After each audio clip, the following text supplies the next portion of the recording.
Hi, how are you children?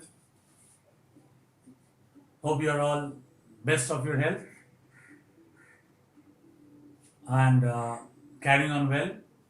You are safe.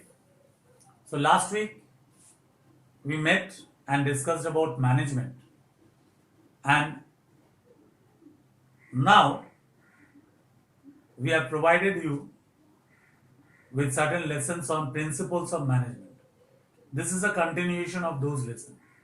So you must continue to learn those lessons in day 1, day 2, day 3, day 4, and then you must continue with this day 5. Then only you will be able to understand. This is just a simple discussion, just to make you, uh, make you, just to make you accustomed with these principles of management, and it will continue in our next lessons to come. But first of all, you must know what do you mean by principles. Principles are what? They are fundamental truth. They are fundamental truth, just the truth. Those principles, no one needs to apply the principles strictly. It might be learned by you, but as the situation demands, you may apply those principles according to the situation. So they are all what? They are all fundamental truth. Next comes the nature of principles of management. What is the first nature? Cause and effect relationship.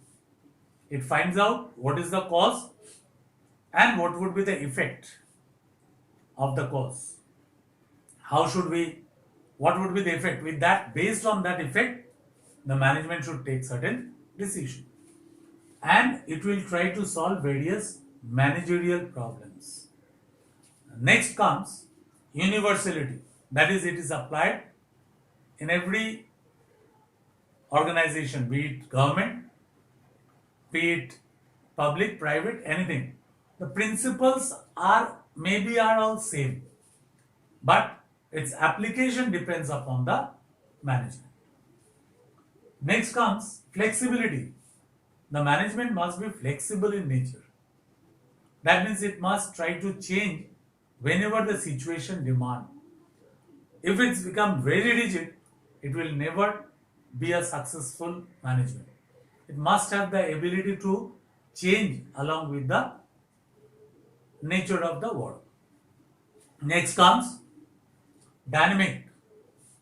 It should carry on with the environment of the business. It should try to change according to the environment. It should be dynamic. Flexibility and dynamic is very important. It should try to change and dynamic. That means it can adapt the changes within no time. That is called dynamic in nature. Next is influencing human behavior. So management influence human behavior, because management means what? Managing the men, and management should be carried on along with the people. Unless and other way you can read the minds of the people, you are not a good manager. So management will do what? Management will carry on with its work with the people at the back. So management should lead the people and they should influence their behavior. This was what the nature of the principles of management. Next comes, there were two people, well-known people, who described the principles of management, brought forward this principle to us. It was F.W. Taylor and Fayol. F.W. Taylor and Fayol. Today we will discuss Taylor's scientific principles of management. There are 5 principles mainly which were discussed by Taylor, and that is division of work and responsibility. Said that management can be successful only when there is division of work and responsibilities given to the people. Then only there will be good management. Then came harmony, not discord. There should be harmony. They said that there should be harmony among the people. among the people, among the workers, not discord. They must not fall apart. They should be brought together. They should work in harmony. This was what Taylor wanted to say. Science, not rule of thumb. It's not a rule of thumb. It's a science.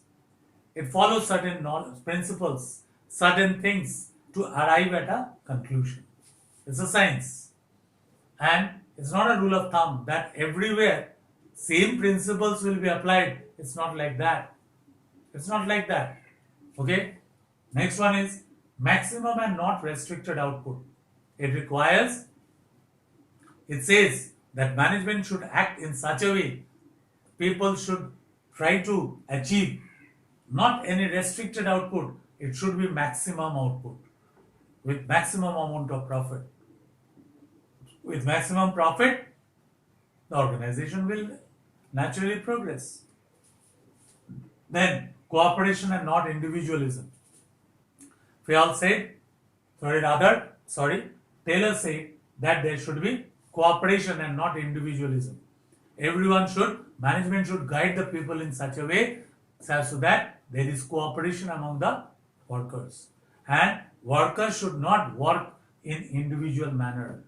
They should not think that they are the person who are the ones who are most important for the organization. The management should guide them so that they can come together and they may be able to work together and achieve their goal. So that they can achieve their goal. So this was Taylor's scientific principles of management. And here what we learned today is that we started our lessons. The last 4 days we were discussing about these principles of management. And now today we are here with you.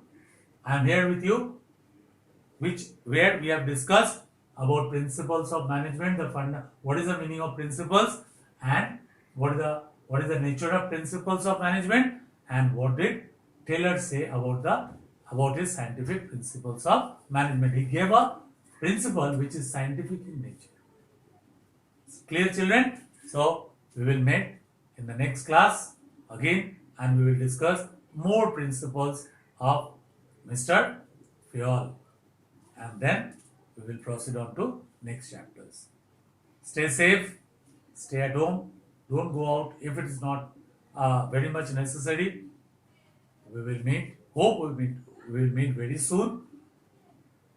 Thank you. See you.